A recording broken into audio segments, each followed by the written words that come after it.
So good afternoon mga boy, welcome back to my channel. And this is Louie Boy, your boy.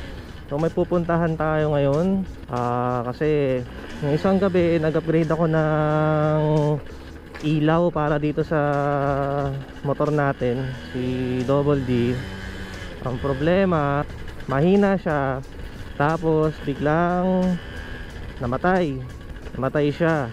So ang gagawin natin today is papacheck ko dito sa shop na pinupuntahan ko, which is DS. So mamaya pa-flash ko sa screen kung saan siya located. Saka magpapaayos na yung wiring, kasi alam ko pag nagpi-flicker yung wiring, parang kulang yata sa kuryente or hindi stable yung kuryente. Basta papacheck na natin, kaya ako papacheck kasi hindi naman ako marunong sa wiring, di ba? So yun, papunta tayo. So samahan nyo ako sa trip natin. I'll be back pagdating natin ng Zapote Highway, kasi alam nyo naman, Las Piñas traffic, pick. So I'll be back guys, so stay tuned. So I'm back boys. So dapat mag main road dapat ako, kaso ang traffic. So napadpad ako dito sa mga shortcut ng Las Piñas, sobrang traffic. Luneta, napaikot na naman ako. So yun nga, papunta tayo dun sa shop ng local shop dito, which is yung DS. Located siya sa may Zapote. So yun nga, sabi ko kanina, pa-flash ko lang sa screen yung kanilang FB page. So pwede nyo sila i-message doon kung may kailangan kayo or what. So ang papagawa natin today is yung ilaw ko biglang nawala. Yun nga, nawala yung ilaw. Alam nyo naman, pag luma na yung motor, kotse tuloy, may kotse kasi. Pag luma na yung motor, may mga unfortunate events yan na yan, may masisira katulad nito. Sira na tong head ko, so papaayos ko to. Yung gauge ko, walang speedometer gauge. Tas yung gas, peke yan. Ilang beses na ako nawalan ng gasolina. Papapalitan na natin yan. Nag-order na ako ng mga kailangan natin palitan. Nga lang, as usual, COVID ngayon, so kailangan natin antayin lang ang dating. Tsaka Shopee lang yun mga boy. So ayun, so papa-rewire ko din siya siguro kung may kailangan ni wiring, or ipapakabit ko lang, or kabit natin, video ko lang, content ko yung pagkabit, videoan ko para may yung mga katulad ko na hindi naman alam matuto, di ba? So ayun, so yung mga hindi pa mga marunong, samahan nyo lang ako sa journey natin dito sa channel ko para gawin yung mga ganyan.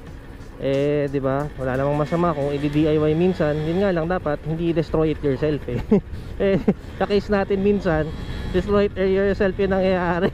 Oh, ayun. Ito. So, who am I nga pala sa mga bago dito or sa mga manonood nito. Please subscribe to my channel. Tsaka paki-like na lang din kung pwede. Pasalamat. Tsaka bagong vlogger lang ako dahil walang work. So habi-habi muna tayo. Malay natin, di ba? Biglang sumikat. Tsaka makabili pa tayo ng mga bagong motor. Gusto ko naman mai-video naman yun lahat. So parang itong channel ko magiging diary ng buhay ko, di ba? Dati wala na, hindi na uso kasi yung mga tapes ngayon So hindi natin alam, baka makurap or what. Mas maganda lang po sa YouTube Alam nyo na. So tayo ng tao nahayot. Punta tayo ngayon, malapit na tayo sa Zapote. Mamadali tayo at madaming nabubulabog sa tambucho ng motor na to. So balikan ko na lang kayo pag andun na tayo sa DS, kasi hindi ko alam kung traffic dito, tsaka medyo mainit. Okay guys, I'll get back to you.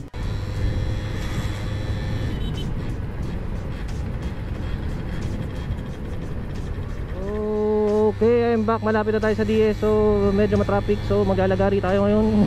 Joke lang. Bawal maging kamote, baka alam nyo na, babash tayo Tsaka hindi naman mabilis tong 50cc ko, stock lang siya. Ayun pa, medyo magpapagawa din pa tayo ng motor, mga makina, konting upgrade para makasabay. Sabi nila mabilis naman daw tong 50 ko. So hindi pa tayo satisfied syempre, as you know. So dito na tayo sa DS. Ayan. Dito na tayo sa DS. Nako, may mga bago na naman silang dating na mga scooter. Ang ganda ng Joker. Oh yeah. Ayun, may Joker pa sa loob. Kaya mag-vlog. So antayin nyo ako, babalik tayo boys.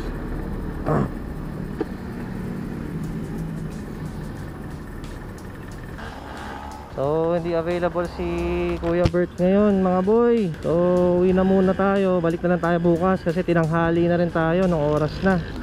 Alas 4 na yata. Kasama ko yung kaibigan ko, naka-simjet. Dinaanan tayo para samahan tayo. Kaso wala, hindi tayo makapagpagawa ng ilaw. So hindi tayo pwede bumiyahe. Ang gagawin ko lang muna ibabalik ko muna siguro yung stock. Sabi ni Kuya Bert kasi checkin niya daw yung wiring. So ayun, kami uwi muna ako, may bibihin muna kami. So hindi natin matutuloy yung vlog. Bukas ko lang balikan. So balikan ko lang kayo bukas. So peace out mga boy. Bye. So what is up mga boy. So balik na ako. Actually sabi ko sa last video ko, babalik ako kinabukasan. Hindi ako nabalik kasi umulan. Ilang araw maulan dito sa amin sa Las Piñas. So ayan, pabalik na ako. Traffic as usual, nagbago. Mapapacheck na natin. So hindi ko na kayo i-istorbohin pa. So babalikan ko lang kayo pag nandun na tayo. So bye boy.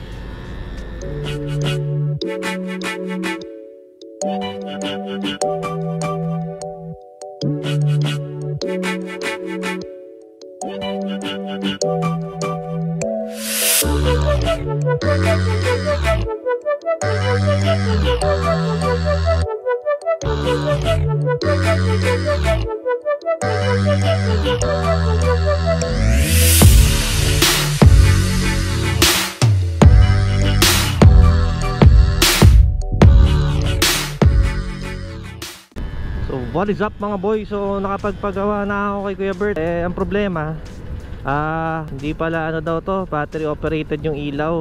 Nakadirekta yata siya sa magneto kung hindi ako nagkakamali. So wala, ganun talaga yung ilaw daw, mag-flicker-flicker. Pero under naman siya.